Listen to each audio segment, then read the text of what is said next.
हो मॅडम, पण हे बघा, तेवढं एकच टोकन आहे आमच्याकडे. तुम्ही आतमध्ये गेल्यावर दुसरं कोणी इथं आलं त्याला काय करू? आपण आत्ताच त्या 62 असं ओरडत होते की नाही? रस्त्यात असं करू नका हो. ठेवायचं नाही ते टोकन. उगाच आमच्याकडे भेटते आणलं तुम्ही. काय झालं रे तिथे? बघा ना बाबा, टोकनच परत भेट नव्हते. बाबा, अरे ही धपाधप लिहित बसलेली बाया चिमाकी उमा काकू देशपांडे काकांची मुलगी. आता हिनं काही उलट सुलट सांगितलं तर डॉक्टर देशपांडे भूल न देता म्हणजे दातच उपटून टाकायचे. या आपण आज बसूनच बोलूया. बाबा, मी सुधाकडे जाऊन हा अहो मी टेन्शन नाही. फार अवघड असतं ते पेशंट असणं. अहो त्या मुलीपायी आमच्या दोघांचे तर फार सहनशक्ती गेलेली आहे. हा करा. अहो काय पेशंट आज पिडले? हा मी पेशंट नाही हो. मी रघुनाथ गोस्वामींचा मुलगा सदानंद, आपले मित्र. काय तू रघुनाथचा मुलगा? हो सदानंद. अगं लल्ले, बघितलं का बाहेर कोण आले ते? आले आले. कोण आले? अगं सदानंद आलाय, रघुनाथचा मुलगा. आईने दिला. मी कोणाला आला? ह्या चहावरून पुणेकरांवर खूप दूषण आहे का, पण मी मात्र काही बोलत नाही. चहाबद्दल आसक्ती नाही, कारण मी राहतो पुण्यात म्हणजे विद्वत्तेच्या ठाण्यात. बोलणं हा इथला धर्म आणि ऐकणं दारधर्म. उगाच आपलं काहीतरी.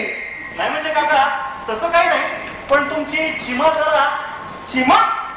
अरे तिचीच तर काळजी लागून राहिली. काळजी कसली काळजी? अहो चांगली हुशार दिसते, सतत लिहित बसली होती पाहिजे. तोच तर प्रॉब्लेम आहे सदू. सदानंद. आनंद. अरे चिमा आमची आहे, कुलतेच मुलगी. इतकी सुंदर आणि हुशार मुलगी. या वयात तुला सांगतो तिने काय काय करायला. पण हे लेखनाचा वेळ ठून तिच्या डोक्यात शिरलं काही कळत नाही. अरे पावा तेव्हा आपलं सकाळ दुपार संध्याकाळ ती लिहित बसलेली असते. अरे तुला सांगतो कथा कविता पटकथा स्फूट तिला काही म्हणजे काही वर्ज नाही रे. अहो चांगलं आहे की मग एक कलाकार तुमच्या घरात आहे आणि तुम्ही. थांब तुला दाखवतो.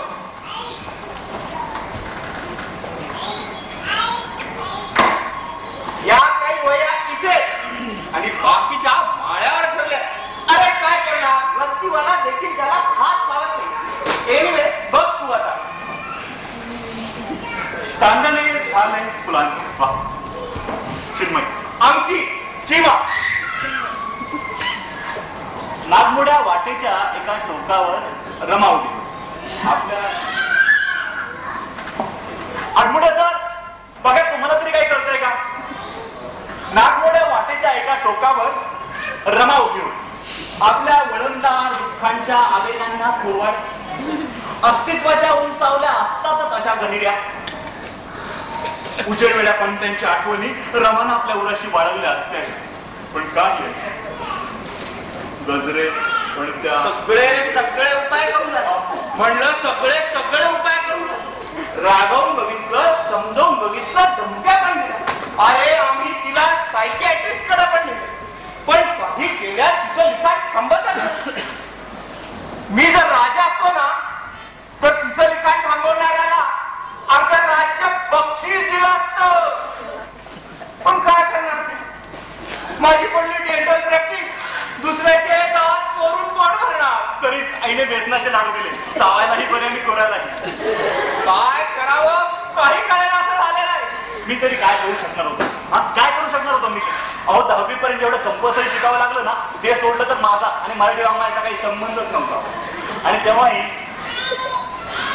काय रे 21 अपेक्षित पुरताच मर्यादित. असं असताना चिन्मय उर्फ चिमाच्या लेखनगडाविषयी मी तरी काय करू शकणार होतो? अय्या, परवा शहाणे सांगत होत्या बघा. शहाण्या वहिनी ना, पण चांगलंच असणार काहीतरी. उगाच आपलं काहीतरी. त्या सांगत होत्या कोणी स्वामी चंद्रकुमार जोशी आहेत म्हणे, अमेरिकेहून. आणि कशाने झपाटलेल्या माणसाला 1-2 विजिट मध्ये खटखटीत बरं देखील करतात म्हणे. बस आता इथून पुढच्या घटनेचं मी फार सविस्तर वर्णन करत बसत नाही. काकूंनी मला चिमाला जोशांकडे घेऊन जायची गरज आहे. काकांनी सारखा अनुपण्यासारखा चेहरा करून तुम्ही ती जबाबदारी माझ्या चेहऱ्यावर गेली. हा सगळा घटनाक्रम तुम्ही ओळखला असेल. त्यामुळे मी आता इथे उभा आहे स्वामी चंद्रकुमार जोशी यांच्या वाड्यात, दक्षिणमुखी मारुतीच्या गोळात. आणि माझ्यासोबत आहे मराठी वाङ्मयाच्या उदयमुख तारगा चिमा उर्फ चिन्मयी देशपांडे. ह्या जोशाच्या वाड्यात आलोय खरं, पण ह्या कॉम्प्युटराईज जोशाबद्दल मला जरा साशंकच आहे. एक तर हा जोशी, त्यातून पुण्यातला, आणि पुण्यात कॉम्प्युटरचा उपयोग करून कसा करता काही सांगता येत.